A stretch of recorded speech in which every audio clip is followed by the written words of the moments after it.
আসসালামু আলাইকুম প্রিয় দর্শক, আপনারা জানেন যে বিভিন্ন সময় মুভিতে দেখেছেন যে ত্রিভুজ প্রেমের কাহিনী। ত্রিভুজ প্রেম কিন্তু ম্যাক্সিমাম ক্ষেত্রেই দেখা যাচ্ছে, মুভিতে বিশেষ করে দেখবেন আপনি, এর অন্তিম পরিণতি কিন্তু ট্র্যাজেডি। মানে এর কোনো আসলে সাফল্যের কোনো ইতিহাস সম্ভব না। আসলে ত্রিভুজ প্রেম তো তিনজনের মধ্যে কীভাবে আপনি একটা সফল সমাপ্তি ঘটাবেন। তো আমাদের রাজনীতিতেও আমরা বিগত আওয়ামী লীগ সরকারের পতনের পর, মানে গত বছরের অগাস্টে আমরা একটা ত্রিভুজ প্রেম দেখেছিলাম। সেই ত্রিভুজ প্রেমটা কী ছিল? বিএনপি, অন্তর্বর্তীকালীন সরকার এবং জামাত, এই তিনজনের একটা ত্রিভুজ প্রেম। তিনজনে মিলে দেশে একটা সংস্কার করবেন, দেশ থেকে স্বৈরাচার হটানোর জন্য অথবা ফ্যাসিবাদ মুক্ত করার জন্য সংস্কার করবেন, যাতে নাকি আগামীতে কেউ ফ্যাসিবাদী না হয়ে উঠতে পারে, সেই প্রচেষ্টায় লেগেছেন। এটা ভালো প্রস্তাব ছিল, আমি নিজেও চেয়েছিলাম যে এমন একটা কিছু হোক যাতে নাকি ফ্যাসিবাদের আবার পুনরুত্থান না হতে পারে। এবং সেটা করতে গিয়ে তারা যেটা করেছেন যে এই ত্রিভুজ প্রেমের পরিণতিতে আওয়ামী লীগের কার্যক্রমকে নিষিদ্ধ করা হয়েছে। তো এখন তো মধুরেন সমাপায়াত যেটা বলা হয় আর কি, যে একটা মানে খুবই মধুর মিলন ঘটবে, কিন্তু সেটা ঘটেনি। রাজনীতির কবলে পড়ে এই ত্রিভুজ প্রেম এখন ত্রিমুখী সংঘাতে রূপ নিয়েছে। আমি বলছি যে সংস্কারের কথা বলা হয়েছিল, সেই সংস্কার যখন একটা অন্তিম পরিণতির দিকে যাচ্ছে, মানে শেষ হবে যখন, এবং সেই সংস্কারের শেষ যে প্রস্তাবটা তারা দিল সরকারের কাছে, এই জাতীয় ঐক্যমত্য কমিশন, ওটা দেখার পর বিএনপির পক্ষ থেকে সরাসরি বলা হলো যে আমাদের সঙ্গে প্রতারণা করা হয়েছে। তো প্রতারণা হলো কেন? দুদিন আগে তো আপনারা সিগনেচার করে আসলেন, তো প্রতারণা কেন? এবং বিএনপির বক্তব্যটা হলো, আমরা যা সিগনেচার করেছি এখন এই প্রস্তাবে আমরা তা পাচ্ছি না। আমরা যেভাবে সিগনেচার করেছি প্রস্তাবে সেটা নাই, উল্লেখ নাই। মানে এটা হলো অনেকটা এরকম আর কি, যে ওই বিয়ের অনুষ্ঠান দেখেন না, আলোচনা হয় কাবিন কত টাকা হবে, কী কী গহনা দেবে, কী করবে না, দেওয়া নেওয়ার একটা হিসাব হয়। তারপরে বিয়ে যখন পড়াতে যায় তখন দেখা যায় ওই গহনাগুলো আসে না, যে সমস্ত গহনা দেওয়ার কথা ছিল তার কিছুই দেয়নি, অথবা দিলে হয়তো ইমিটেশন দিয়েছে, অথবা দেয়নি। তো এটা নাকি ঝামেলা হবে না, সেই ঝামেলা হয়েছে। আরও বড় ঝামেলা হলো, বলা হয়েছিল কাবিন হবে মনে করেন 20 লাখ টাকা, এখন কাবিন হয়ে গেছে 2 লাখ টাকা। এটা তো একটা ঝামেলা, মেয়ের পক্ষ তো আপত্তি করবেই। এখন বিষয়গুলো এই ধরনের যে যা তারা অঙ্গীকার করেছে, অঙ্গীকারনামা যে সিগনেচার করেছে তারা, তার সঙ্গে প্রস্তাব যখন সেটা জনগণের কাছে পাঠাবে গণভোটের জন্য, তার সঙ্গে মিলছে না। বিএনপি আপত্তি করেছে। আবার গণভোট যেটা করবে সেই গণভোটটা কবে হবে এটা নিয়েও বিএনপির সঙ্গে জামাতের বিরাট বিরোধ। মানে ভাবখানে এরকম যে জামাতের বলছে যে এই নভেম্বরেই করতে হবে, বিএনপি বলছে নির্বাচন যখন হবে তখন করতে হবে। এখন এটা না করে ওটা করলে পরে দেশ উচ্ছন্ন যাবে, অথবা ওটা না করে এটা করলে বিএনপি ভাবছে যে এটাও দেশে উচ্ছন্ন যাবে। দেশ হবেটা কি? এই যখন বিরোধ চলছে তখন সরকার গত মাসের 28 তারিখে তারা বলল যে না ভাই, আমরা আর পারছি না, আপনারা ঠিক করেন। তা আপনারা নিজেরা 7 দিন বসে ঠিক করেন। 7 দিনে তারা ঠিক করবে। আজকে 6ষ্ঠ দিন চলছে, আগামীকালকে 7 দিন শেষ হবে। তারা কি করেছে? কিছু ঠিক করতে পেরেছে? একটা মিটিংও করতে পারে না নিজেদের মধ্যে।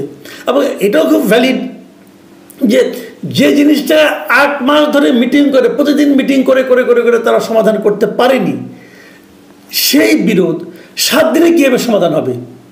আবার আরেকটা প্রশ্ন আসছে যে এই বিরোধটা কি তৈরি করছে কে? এই বিরোধটা তৈরি করেছে ঐক্যমত্য কমিশন, এই আলী রিয়াজ সাহেব, মনির হায়দার, এরাই বিরোধী একটা পাকে, গোলমাল পাকে। আরো 2 জনই কিন্তু যুক্তরাষ্ট্রে উড়াল দিয়ে চলে গেছে, এদের আর কোনো দায় দায়িত্ব নাই। এখন তোমরা ভুগো, কি করবা? এখন এটা নিয়ে চলছে, এখানে টানা হচ্ছে। ওনারা তো এখানে আমেরিকায় মোটামুটি আরামে আছেন, এখন ট্রাম্পের রাজত্বে আছেন, ভালোই আছেন। তো ওনারা তো ওই দেশে নাগরিক ভাই, ওদেরকে আনছিলেন কেন আপনি? ঠিক আছে, আনছেন, করছেন, কি করছেন না করছেন আল্লাহ জানে। ভাই শুরু থেকে কিন্তু আমি প্রতিবাদ করছিলাম যে এই সমস্ত লোককে, এই সমস্ত ভাড়াটে বুদ্ধিজীবীকে আনেন না। এই দেশে কি লোক নাই? তারা কি কেউ বুঝে না? ডক্টর ইউনূস মনে করেন যে বিদেশি না হলে বোধহয় দেশ চলবে না, কারণ সব বিদেশিদের উনি ভাড়া করে নিয়ে আসেন, কেমনি কেমনি টাকায় নিয়ে আসেন যে তোমাদেরকে দেশ উদ্ধার করতে হবে, নিয়ে আসেন। তারপরে তারা যে কী দেশ উদ্ধার করে এটা আল্লাহ জানে আর ইউনূস সাহেব জানেন। যাক, সে আলোচনা করে আর ওনাকে আর কত বলবো। উনি তো এগুলি শুনেন টুনেন না, শুনলে তো একটু লজ্জা টজ্জা পাইতেন, মনে হয় তাও পান না। যাই হোক, ওনারাও চলে গেছেন। সরকার কি হুমকি দিয়েছে যে আপনারা যদি 7 দিনের মধ্যে করতে না পারেন তাহলে আমরা করব। ভাই আমার প্রশ্ন হলো, যদি আপনারা করেন তাহলে সেটা জুলাই সনদ কীভাবে হবে, সেটা ঐক্যমত্যের সিদ্ধান্ত কীভাবে হবে? ঐক্যমত্য মতো লোক থাকতে হবে, ওটা তো হবে সরকারি একটা সিদ্ধান্ত। আর যদি সরকারি সিদ্ধান্ত দেয় তাহলে এতদিন ধরে নাটক করার কি দরকার ছিল? বিভিন্ন সংস্কার কমিশনের রিপোর্টগুলো এনে পলিটিক্যাল পার্টিগুলিকে দিয়ে দিতেন, তারা একটা টিক চিহ্ন দিয়ে দিত, আপনি মিলিয়ে বলতেন যে এগুলো এসব একমত হয়েছে, অথবা এগুলো হইলো, বাকিগুলো আপনারা পরে দেখেন, শেষ। এতদিন সময় নিলেন কেন? সময় নিয়েছেন এই কারণে, আসলে আপনারা সংস্কার চেয়েছেন কিনা জানি না, তবে সময় নিতে চেয়েছেন। যতদিন সময় নেওয়া যায় ততদিন ক্ষমতায় থাকা যায়, যতদিন ক্ষমতায় থাকা যায় ততদিন ঘি পাওয়া যায়, আঙুল বাঁকাও করতে হয় না, ঘি অটোমেটিক চলে আসে, আরামই আরাম। এই তো মতলবটা ভাই, এই মতলবগুলো তো আমরা বুঝি। আমরা তো এই দেশে অনেক বছর ধরে আছি, এই দেশের মাটি মানুষ মোটামুটি তো চিনি রে ভাই, কে কীভাবে কী করে জানি না। দেখেন বিরোধটা কোথায় যেয়ে ঠেকছে সেটা একটু বলি। কালকে 7 তারিখ, কালকের আগে আজকে হলো শেষ দিন, কিন্তু আজকে আপনারা একটু দেখেন যে বিভিন্ন পলিটিক্যাল লিডাররা আজকে, বিশেষ করে এই বিরোধী যে দুইটা দল আছে, এরা কে কী বলেছে এটা একটু দেখেন, শুনেন, তাহলে বুঝতে পারবেন। আজকে একটা অনুষ্ঠানে বিএনপির আমির খসরু মাহমুদ চৌধুরী ছিলেন, আর জামাতের হামিদুর রহমান আজাদ যিনি আছেন ওনাদের সহকারী জেনারেল সেক্রেটারি জেনারেল, উনিও ছিলেন। একই মিটিংয়ে পাশাপাশি বসে ওনারা কিন্তু পরস্পরের বিরুদ্ধে কথা বলেছেন। আমির খসরু মাহমুদ চৌধুরী কী বলছেন যে আপনারা কোথায় কোথায় রাস্তায় যাবেন, যদি বৃহত্তম দল যদি নামে তাহলে কিন্তু সংঘাত হবে। তার মানে বৃহত্তম দলকে মানে ওনারা নিজেরা, আর হুমকিটা দিলেন কাকে? জামাতকে। একসঙ্গে তো প্রেম ছিল রে ভাই, এখন জামাত আর বিএনপিতে লেগে গেল কেন? কারণ এই যে জুলাই সনদ এবং তার বাস্তবায়ন প্রক্রিয়া নিয়ে বিএনপি যে অবস্থানে, জামাত তার বিপরীত অবস্থানে। জামাত বলছে এইভাবেই হবে, জামাত বলছে যে এই নভেম্বরের মধ্যে গণভোট হতে হবে, বিএনপি বলছে গণভোট হবে নির্বাচনের দিন, এত আগে না। আর বিএনপি বলছে আমরা যে সমস্ত নোট অফ ডিসেন্ট দিয়েছিলাম সেগুলোকে অন্তর্ভুক্ত করতে হবে। এটা হলো একটা বেসিক। আরও 5 দফা আছে জামাতের সব মিলে 5 দফা, এবং 5 দফার দাবিতে তারা তো আন্দোলন মাঠে নামছে, এবং 8টা দলকে তারা সঙ্গে পাইছে, মানে তারা সহ 8টা। এবং তারা এটাও হুমকি দিছে যে 11 তারিখের পরে, 11 তারিখে তারা ঢাকায় মহাসমাবেশ করবে, এবং 11 তারিখের পরে ঢাকা তাদের দাবি যদি না মানা হয় তা ঢাকা শহরের চেহারা তারা পাল্টে দেবে। হচ্ছে এটা কি? আবার জামাত কি বলেছে যে আপনাদের সঙ্গে কী আলোচনা করবো, আমাদের লিডার তো আপনার গত বৃহস্পতিবার আপনাদের মহাসচিবকে ফোন করেছিল। হ্যাঁ করেছিল, তাহের সাহেব ফোন করেছিল মির্জা ফখরুল ইসলাম আলমগীরকে, আসেন মিটিং করি। মির্জা ফখরুল ইসলাম আলমগীর বলছে ঠিক আছে আমি এটা আলাপ করে দেখি আমার দলের সঙ্গে আলাপ করার পর এই তো আজকে তারা এই রিয়াকশনটা দিল অফিসিয়াল, এবং তাদের কাছে দেয়নি, মিটিংয়ে দিয়েছে। কীরকমভাবে দিয়েছে শুনেন। সেই মিটিংয়ে আজকে একটা মিটিংয়ে ছিলেন আপনার সালাউদ্দিন আহমেদ সাহেব, ওনাদের স্থায়ী কমিটির সদস্য। সালাউদ্দিন আহমেদ সাহেব 2-3টা কথা বলেছেন। উনি আবার জামাতকে কিছু বলেন না, উনি সরাসরি সরকারকে বলেছেন, এবং উনি সরকারকে বলছেন যে আপনাদেরকে আমরা সমর্থন করছি, কিন্তু সেই সমর্থনটা কিন্তু একটা বাউন্ডারির মধ্যে আছে, এই সীমার বাইরে যাব না। আর আপনারা যদি মনে করেন যে অন্য একটা রাজনৈতিক দলকে দিয়ে আমাদেরকে আহ্বান করবে মিটিংয়ের জন্য, সে আলোচনায় আমরা যাব না। প্রধান উপদেষ্টা আপনি আছেন, আপনি ডাকেন আমরা যাবো, ওদের ডাকে আমরা যাবো কেন? তার মানে কী দাঁড়াচ্ছে? তারা কিন্তু মাইন্ড করছে যে আপনি ডাকবেন, আমাকে ডাকেন, আপনি কেন জামাতকে দিয়ে আমাকে ডাকাচ্ছেন? একদম ভ্যালিড কোশ্চেন, কিন্তু এই প্রশ্নের জবাব কী আসবে? এবং যেটা খুব অ্যালার্মিং আমি মনে করি সেই জিনিসটা হলো, মানে এই সরকারকে সালাউদ্দিন আহমেদ সাহেব যে কথাটা বলেছেন, এই কথাটা আপনাদের আমি হুবহু পড়ে শোনাতে চাই।